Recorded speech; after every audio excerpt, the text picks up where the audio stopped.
ദൈവനാമത്തിന് മാത്രം ഉണ്ടാകട്ടെ. നമുക്ക് കണ്ണുകളെ അടയ്ക്കാം, പ്രാർത്ഥിക്കാം. ഞങ്ങൾ എന്തമായി സ്നേഹിക്കുന്ന ഞങ്ങളുടെ വാഴ്ത്തപ്പെട്ട സ്വർഗീയ പിതാവേ, തന്നിരിക്കുന്ന എല്ലാ നല്ല കൃപകൾക്കും അനുഗ്രഹങ്ങൾക്കുമായി നന്ദിയോടെ സ്തോത്രം ചെയ്യുന്നു, സ്തുതിക്കുന്ന കർത്താവേ. വചനവുമായി ഒരിക്കൽ കൂടെ നിന്റെ സന്നിധിയിലായിരിക്കുവാൻ നീ അടിയങ്ങളെ നിരയാക്കി. ആ വലിയ കൃപയ്ക്കായി നന്ദിയോടെ സ്തോത്രം ചെയ്യുന്നു, സ്തുതിക്കുന്നു. വചനം സംസാരിക്കുന്ന അടിയന്റെ ഹൃദയത്തിലെ വചനവും എന്റെ മക്കളുടെ ഹൃദയത്തിലെ ധ്യാനവും നിനക്ക് പ്രസാദകരമായിരിക്കുമാറാകട്ടെ. യേശുക്രിസ്തുവിന്റെ നാമത്തിൽ തന്നെ ആമേൻ. വീണ്ടും വരുന്നവനായ യേശുക്രിസ്തുവിന്റെ നാമത്തിലുള്ള സ്നേഹവന്ദനങ്ങളെ ഞാൻ ആദ്യമായി അറിയിച്ചു കൊള്ളട്ടെ. എന്റെ പേര് ബിപിൻ മാത്യു. ഞാൻ CSA മലബാർ ഡയോസിസിന്റെ കീഴിലുള്ള saint John CSA church Iritty Vallathode അംഗമാണ്. ഞാൻ ഇപ്പോൾ യുണൈറ്റഡ് തിയോളജിക്കൽ കോളേജ് ബാംഗ്ലൂരിൽ BD 3ാം വർഷ വിദ്യാർത്ഥിയാണ്. ഇന്ന് തിയോളജിക്കൽ സൺഡേ ആയിട്ട് നമ്മൾ ആചരിക്കുകയാണ്. പ്രത്യേകിച്ച് ഈ വിശുദ്ധ ദിവസം നമ്മൾ ചിന്തിക്കുവാനായിട്ട് തിരഞ്ഞെടുത്തിരിക്കുന്ന വിഷയം equipping the people of God എന്നുള്ളതാണ്. ദൈവജനത്തെ സജ്ജമാക്കുക എന്നുള്ളത്. Equipping the people of God, ദൈവജനത്തെ സജ്ജമാക്കുക. പ്രത്യേകിച്ച് നമ്മൾ ഈ വിഷയത്തെ ചിന്തിക്കുമ്പോൾ ദൈവജനം എന്ന് പറയുന്നത് കൊണ്ട് എന്താണ് ഉദ്ദേശിക്കുന്നത് എന്ന് നമ്മൾ ആദ്യമായിട്ട് നോക്കണം. പീപ്പിൾ ഓഫ് ഗോഡ്, ദൈവജനം. As per the understanding of old testament, പഴയ നിയമത്തിന്റെ അടിസ്ഥാനത്തില് നമ്മൾ ഇന്ന് വായിച്ചു കേട്ട വേദഭാഗത്തിൽ, അതായത് ഡ്യൂട്രോണമി ചാപ്റ്റർ 6 വേഴ്സസ് 1 to 17, ഈ വേദഭാഗത്തിലെ ഇസ്രായേൽ മക്കളെയും അവർക്ക് നേതൃത്വം നൽകുന്ന മോശയെയുമാണ് നമ്മൾ ഈ വേദഭാഗങ്ങളിൽ കാണുന്നത്. അതുകൊണ്ട് തന്നെ പഴയ നിയമ പശ്ചാത്തലം അനുസരിച്ച് ഇസ്രായേൽ മക്കളെയാണ് ദൈവജനമായിട്ട് നമുക്ക് അവിടെ കാണുവാനായിട്ട് സാധിക്കുന്നത്. As per the understanding of new testament, അതായത് പുതിയ നിയമത്തിന്റെ അടിസ്ഥാനത്തിൽ നമ്മൾ ഇന്ന് വായിച്ചു കേട്ട രണ്ടാം വേദഭാഗം Ephesians chapter 4 versus 7 to 16. Ephesians chapter 4 verses 7 to 16. അവിടെ സഭയ്ക്ക് ക്രിസ്തു നൽകുന്ന നിർദ്ദേശങ്ങളാണ് കാണുവാനായിട്ട് സാധിക്കും. അതുകൊണ്ട് അതിന്റെ അടിസ്ഥാനത്തിൽ സഭയെയാണ് പുതിയ നിയമത്തിൽ ദൈവജനമായിട്ട് കണക്കാക്കിയിരുന്നത്. പലപ്പോഴും നമ്മളൊക്കെ പറയാറുണ്ട് വിശ്വാസികളുടെ കൂട്ടമാണ് സഭ എന്നുള്ളത്. എന്നാൽ ആരാണ് ഒരു യഥാർത്ഥ വിശ്വാസി? Who is A believer? പലപ്പോഴും നമ്മൾ അതിന് നൽകുന്ന നിർവചനം സ്ഥിരമായി പള്ളിയിൽ പോകുന്നവർ, ആരാധനയിൽ മുടക്കമില്ലാതെ പങ്കെടുക്കുന്നവർ, ആരാധനയിലെ വിവിധ ഭാഗങ്ങൾക്ക് നേതൃത്വം നൽകുന്നവരൊക്കെയാണ് ഒരു വിശ്വാസി എന്ന് പറയുന്നത്. എന്നാൽ പ്രിയമുള്ളവരെ, to become a believer is easy. To become a believer in Christ is difficult. ഒരു വിശ്വാസി ആയിരിക്കുക എന്ന് പറയുന്നത് എളുപ്പമാണ്. എന്നാൽ ക്രിസ്തുവിൽ വിശ്വസ്തരായിരിക്കുക എന്ന് പറയുന്നത് ബുദ്ധിമുട്ടുള്ള കാര്യമാണ്. To become a believer in Christ is difficult.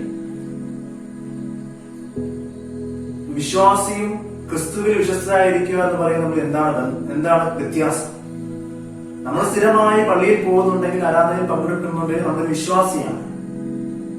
എന്നാൽ ക്രിസ്തു ഈ ലോകത്ത് ചെയ്യുവാൻ ആഗ്രഹിക്കുന്ന കാര്യങ്ങൾ അത് എന്നിൽ കൂടി നിവർത്തിക്കപ്പെടുന്നുണ്ടെങ്കിൽ അതാണ് ഒരു യഥാർത്ഥ വിശ്വാസി എന്ന് പറയുന്നത്. ക്രിസ്തുവിൽ വിശ്വസ്തരായിരിക്കുക, ഒരു വിശ്വാസിയേക്കാൾ ഉപരിയായി ക്രിസ്തുവിൽ വിശ്വസ്തരായിരിക്കുക എന്നത്.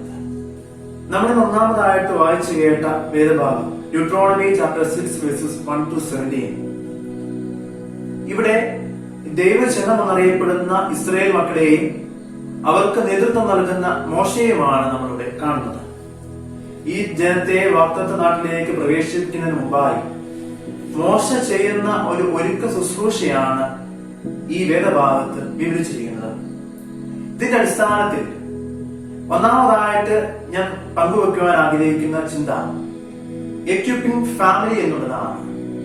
കുടുംബത്തെ സജ്ജമാക്കുക. എക്യുപ്പിംഗ് ഫാമിലി, കുടുംബം ചേരുന്നതാണ് സമൂഹം എന്ന് പറയുന്നത്.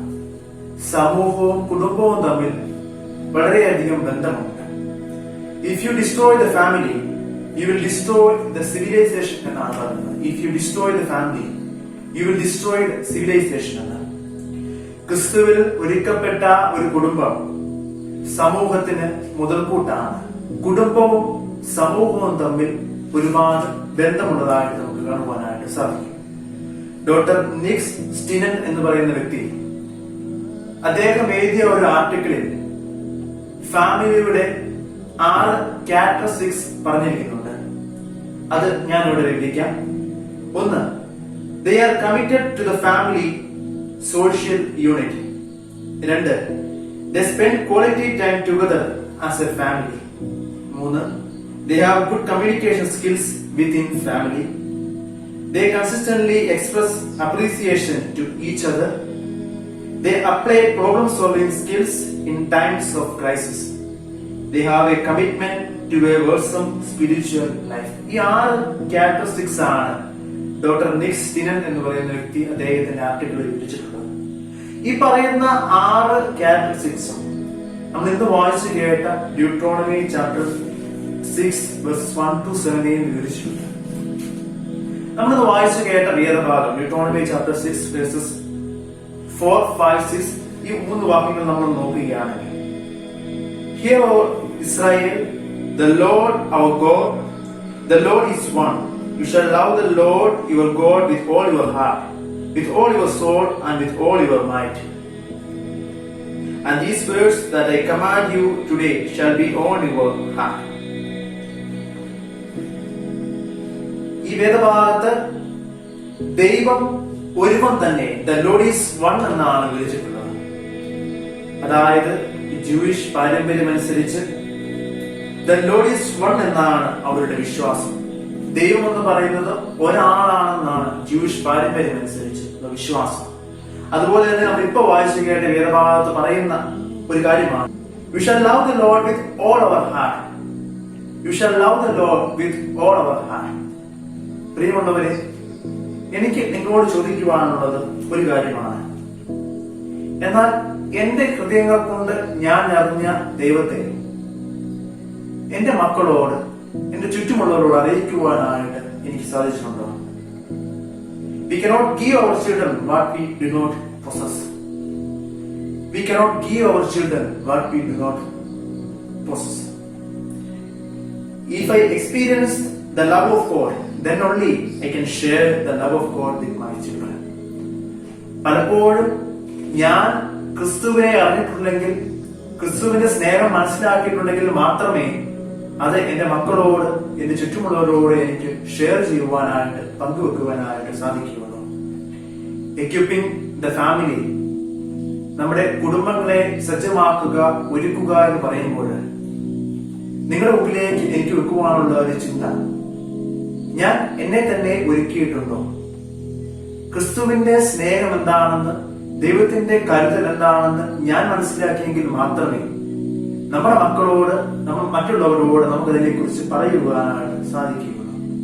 പലപ്പോഴും ഞായറാഴ്ചകളിൽ സൺഡേ സ്കൂളിന് മക്കളെ വിടുന്നില്ലേ എന്ന് ചോദിക്കുമ്പോൾ പല മാതാപിതാക്കളും പറയുന്ന ഒരു മറുപടിയാണ്, എന്റെ മകന് അല്ലെങ്കിൽ മകൾക്ക് മ്യൂസിക് ക്ലാസ് ഉണ്ട്, ട്യൂഷൻ ക്ലാസ് ഉണ്ട്, ഇത് കളഞ്ഞിട്ടൊന്നും ദേവാലയത്തിലേക്ക് വരുവാനോ സൺഡേ സ്കൂളുകളിലേക്ക് വരുവാനായിട്ടോ ഒന്നും സാധിക്കുകയില്ല. പ്രിയമുള്ളവരെ, പലപ്പോഴും ക്രിസ്തുവിനെ അറിയുന്നതും ക്രിസ്തുവിന്റെ സ്നേഹം മനസ്സിലാക്കുന്നതും ഇതുപോലുള്ള സൺഡേ സ്കൂളുകളിൽ കൂടിയും ദേവാലയങ്ങളിൽ കൂടിയുമാണ്. ഫാമിലി, നമ്മുടെ കുടുംബങ്ങളെ ഒരുക്കുക എന്ന് നമ്മൾ പറയുമ്പോൾ പലപ്പോഴും അതിനുള്ള അവസരങ്ങൾ നമ്മളായിട്ട് തന്നെ തട്ടിക്കളഞ്ഞിട്ട് പിന്നെ എങ്ങനെയാണ് നമ്മുടെ കുടുംബങ്ങളെ ഒരുക്കുവാനായിട്ട് നമുക്ക് സാധിക്കുന്നത്? ഞാൻ ഒരുങ്ങിയില്ല എങ്കിൽ എന്റെ മക്കളെയോ എന്റെ ചുറ്റുമുള്ളവരെയോ ഒരുക്കുവാനായിട്ട് പലപ്പോഴും നമുക്ക് സാധിക്കില്ല. എക്യുപ്പിംഗ് ദ ഫാമിലി, കുടുംബത്തെ സജ്ജമാക്കുക എന്ന് പറയുമ്പോൾ നമ്മൾ തന്നെ ഒരുങ്ങിയിട്ടുണ്ടോ എന്ന് നമുക്ക് ചിന്തിക്കേണ്ടത് അത്യാവശ്യമാണ്. Don't be ashamed to share the love of God with our children. പലപ്പോഴും ദൈവീയ കാര്യങ്ങൾ മക്കളോട് പറയുക എന്ന് പറയുന്നത് ഒരു നാണക്കേടായിട്ട് കൊണ്ടു നടക്കുന്ന മാതാപിതാക്കളുടെ മധ്യത്തിലാണ് നമ്മളായിരിക്കുന്നത്.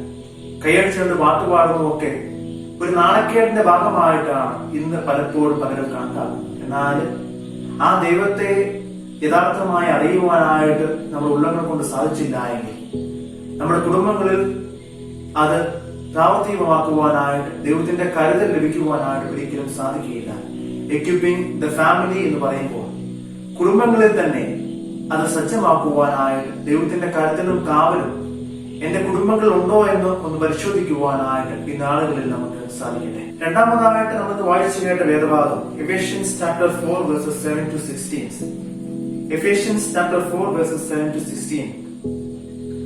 ഈ വേദഭാഗത്ത് നമ്മൾ കാണുന്ന പ്രധാനപ്പെട്ട രണ്ട് കാര്യങ്ങൾ, അതായത് ക്രിസ്തു സഭയെ ഒരുക്കുന്നതായിട്ടാണ് നമ്മൾ ഈ വേദഭാഗത്ത് കാണുന്നത്.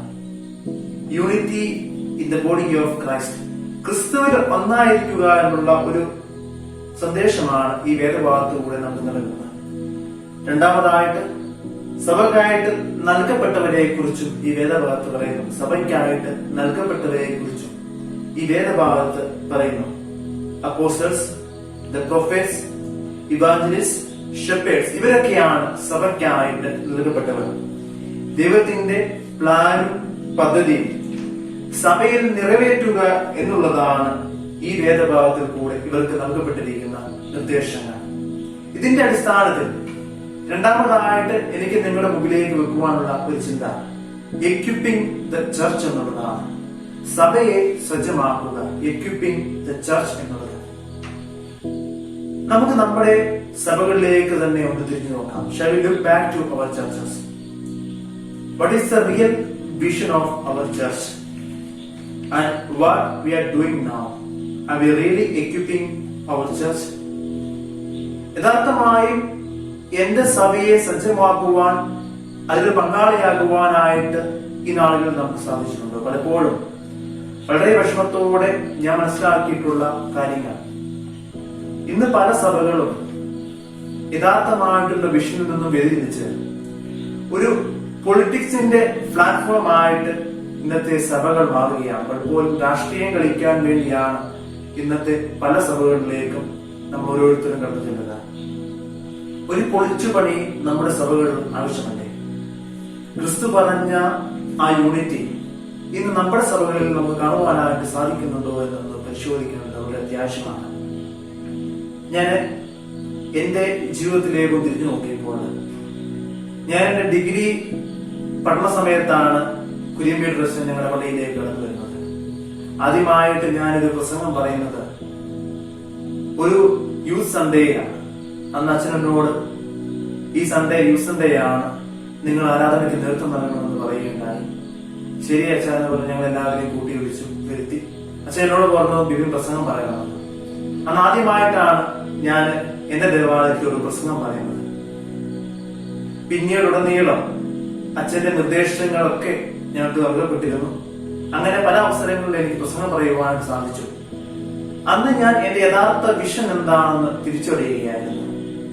അച്ഛനോട് നിന്ന് പോയതിനു ശേഷമാണ് ഞാൻ തിയോളജി പഠിക്കുവാനായിട്ട് തീരുമാനിച്ച് സെമിനാരിയിലേക്ക് പോകുന്നത്.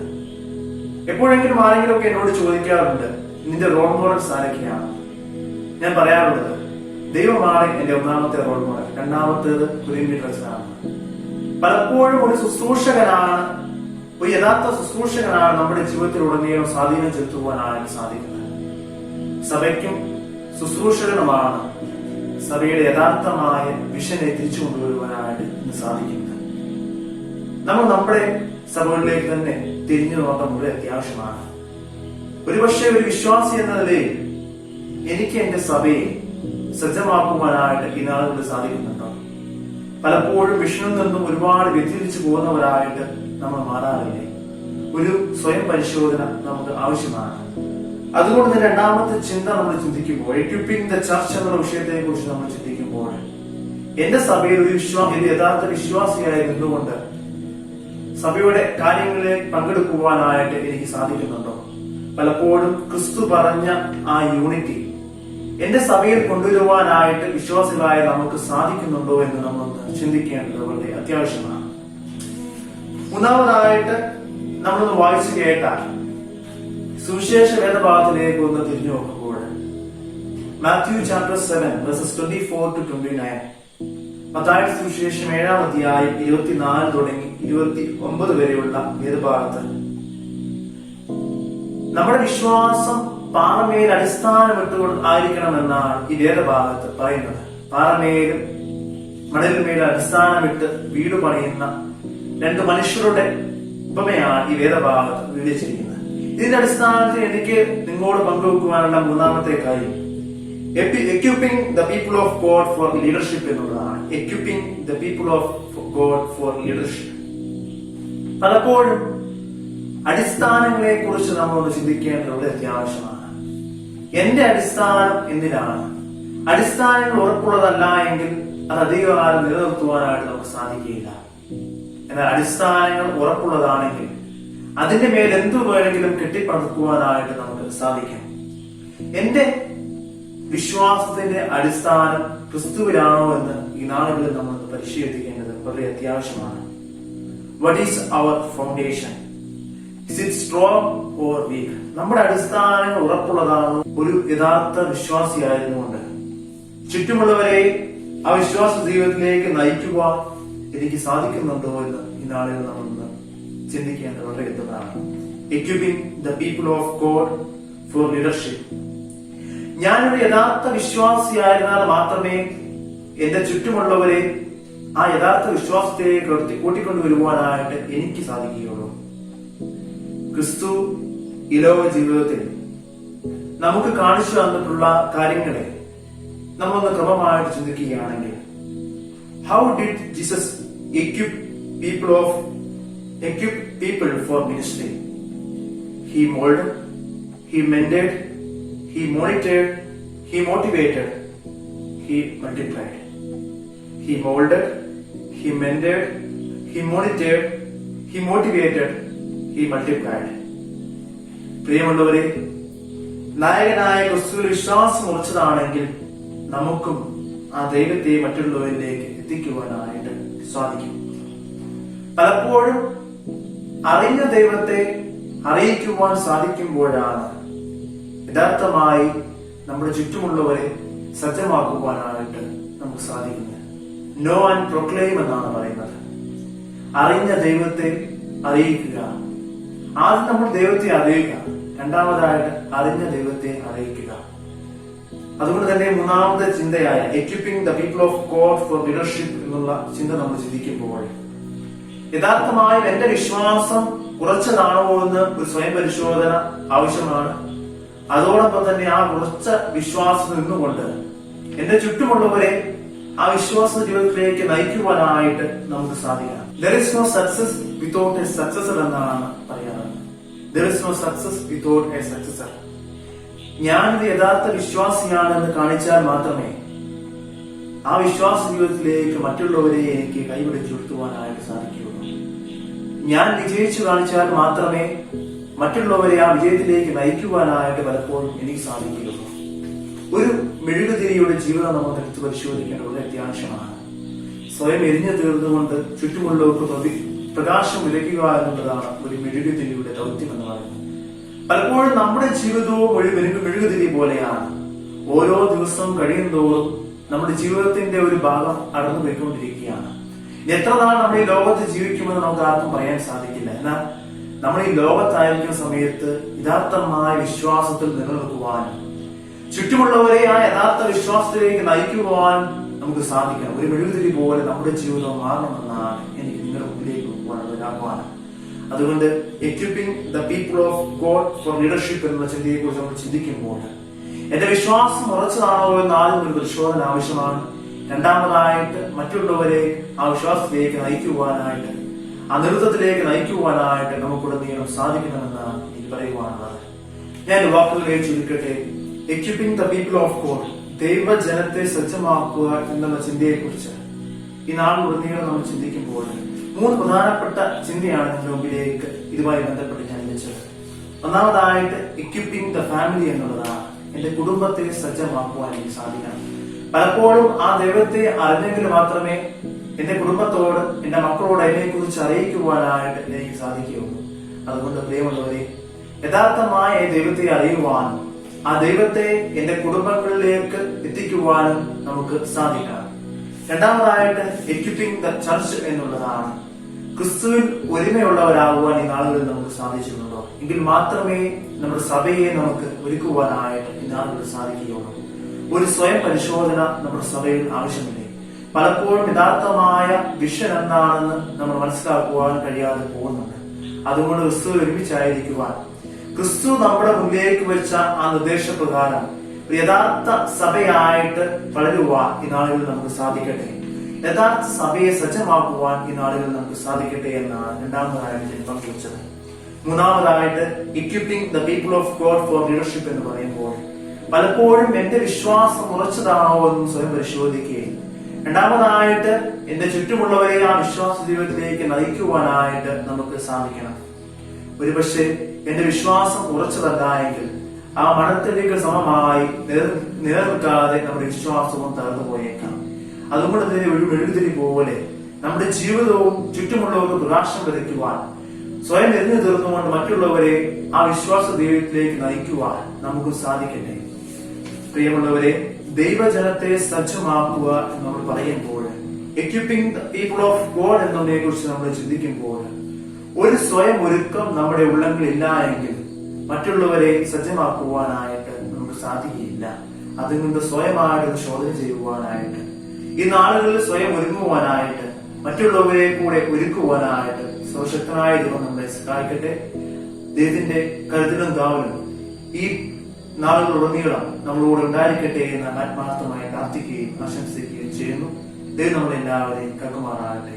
നമുക്ക് കണ്ണുകളെ അടയ്ക്കാം, പ്രാർത്ഥിക്കാം. ഞങ്ങളെ എന്തമായി സ്നേഹിക്കുന്ന ഞങ്ങൾ വാഴ്ത്തപ്പെട്ട സ്വർഗീയ കർത്താവേ, കർത്താവെ ഒന്ന് സ്വയം പരിശോധിക്കുവാൻ, ഒന്ന് സ്വയം ഒരുങ്ങുവാൻ, എന്റെ കുടുംബങ്ങളിൽ, എന്റെ ദേവാലയങ്ങളിൽ കർത്താവെ വിശ്വസ്തനായിരുന്നുകൊണ്ട് മറ്റുള്ളവരെ നിന്റെ വിശ്വാസത്തിലേക്ക് നയിക്കുവാൻ ഈ നാളുകളിൽ നീ ഞങ്ങളെ അവിടെ സഹായിക്കണമേ.